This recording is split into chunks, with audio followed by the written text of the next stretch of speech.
Yan, so halos tapos na tayo mga boss, no? Yung ano na lang natin ay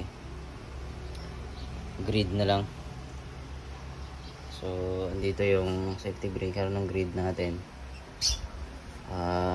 from Meralco papunta dito sa grid, sa breaker. So ito yung maging main line ng grid. Pababa dito, pasok siya dito sa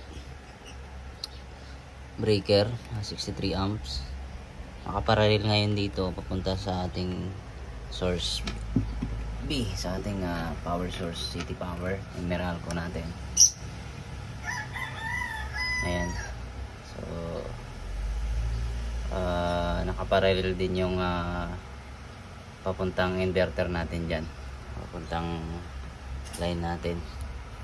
And then yung galing line, yan, lalabas sa punta dito.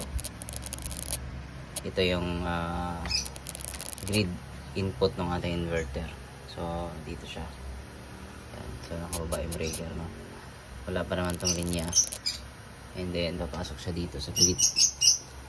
Right? And then ito yung load natin, baba siya dito. Papasok ngayon yung load dito sa 63 amps na breaker. Nakaparallel din to sa ating AC SPD, ganun din yung sa main input ng ating grid. Okay, so nakaparallel yan, ganun din tong dalawa sa load ng ating inverter. Okay, so kaya to nakaparallel dito mga boss, no? Itong ating power, city power, yung ating Meralco papunta dito sa ating source B. Yan, dahil in case man na nag-maintenance tayo dito, kahit ay binaba natin tong breaker, ay may power pa rin yung ating city power. So pwede siyang lumipat papunta sa ating Meralco, sa ating Meralco. At same time, pag na-off yung ating Meralco, meron tayong power from inverter, pwede siyang lumipat sa source A. Pero priority natin is source A. Okay, at yun lang. At itatap na natin kasi yung main power line doon sa Meralco, no? At nakakabit na rin yung ating city sensor. Ayan, so kung nakita nyo yung arrow nito, ayan, kung nakapansin nyo, yung arrow nyan ay papasok na inverter, papasok dito. Okay, so ito yung line. Dahil sa Meralco, depende kasi sa location nyo, no? Dito sa NCR usually ay line to line, walang line to neutral. So kahit saan nyo to ilagay, okay lang, basta line to line. Pero pag line to neutral, dapat ito sa line nyo to ilalagay. Okay, sa live. Right, so yung ating PV, ayan, dito siya galing sa taas. Pansin nyo doon sa taas, ako na siya dito. Kung bakit may balugtot dyan, baka may tubig na dumaan from doon sa taas. So magsta-stop na siya dyan, tutulo na lang siya dito sa gilid, in case. So ito ay andito yung positive, negative.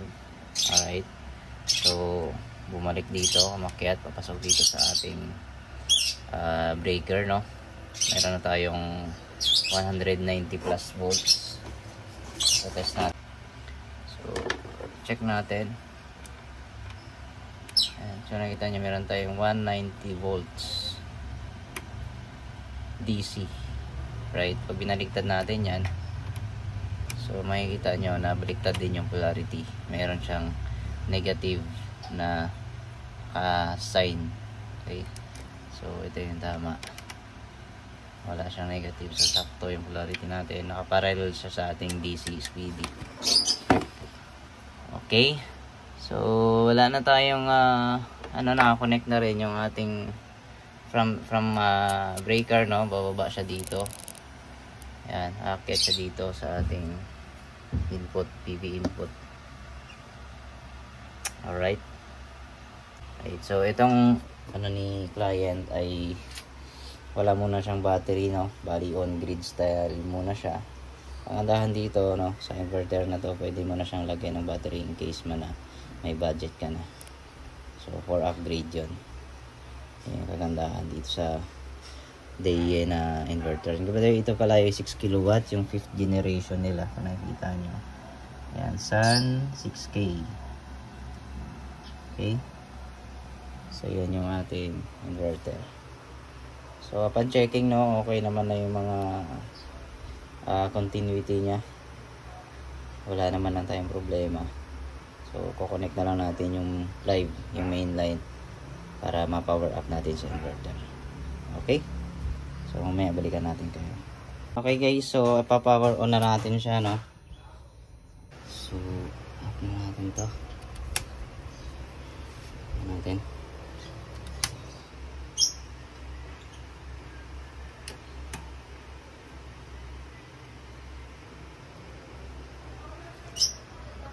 DC power on. Okay guys, power on na natin, oh. Kalagay siya off grid, no battery.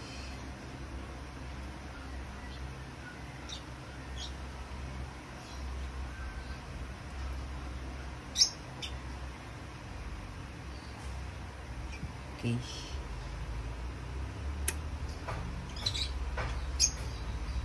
Kumalo na siya. And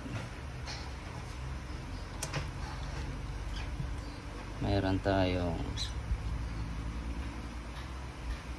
187 volts. So sa grid ay wala, 60 Hz.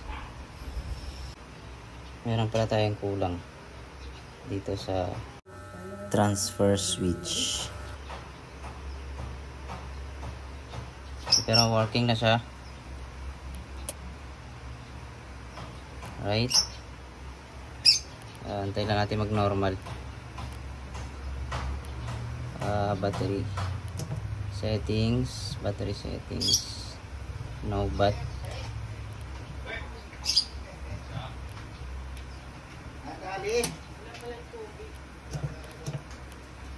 Dali. Ay, dito wala. Perfect. So wait na natin, no. So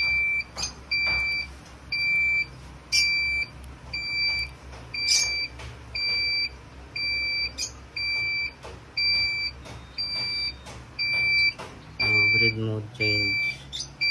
Kaya nag-alarm. Wait natin mag normal. ATS.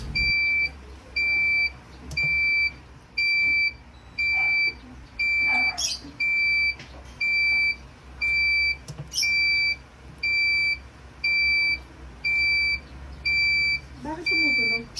Ano yung alarm sa... Nagre-reset pa siya, ma'am.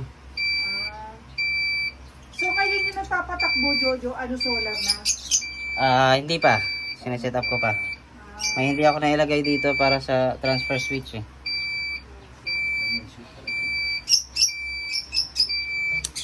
Natin yung system beep. Ayan, nawala na yung beep nya. So normal na siya. Working na siya, ma'am.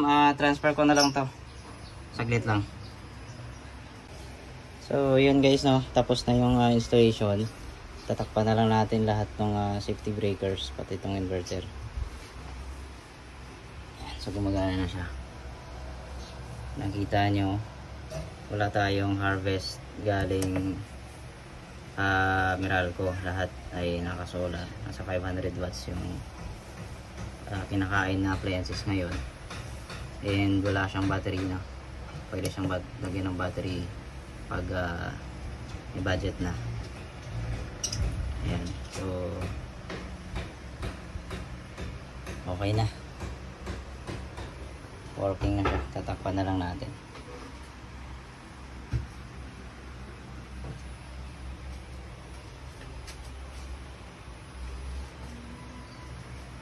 Right, so tama naman yung kabit natin ng city sensor.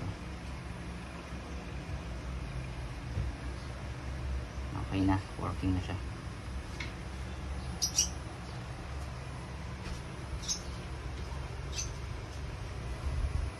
Lagyan natin sa auto to.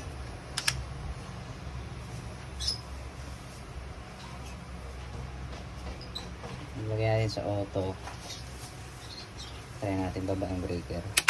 Kasi itong breaker na to, papunta na to sa loob ng bahay.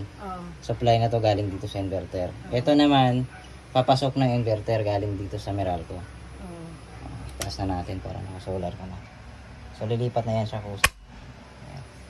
And then dito na siya kukuha ng supply. Okay. May solar na.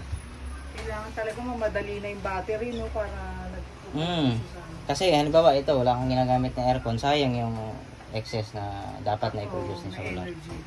Oo. So yan, working na siya, wala na tayong problema.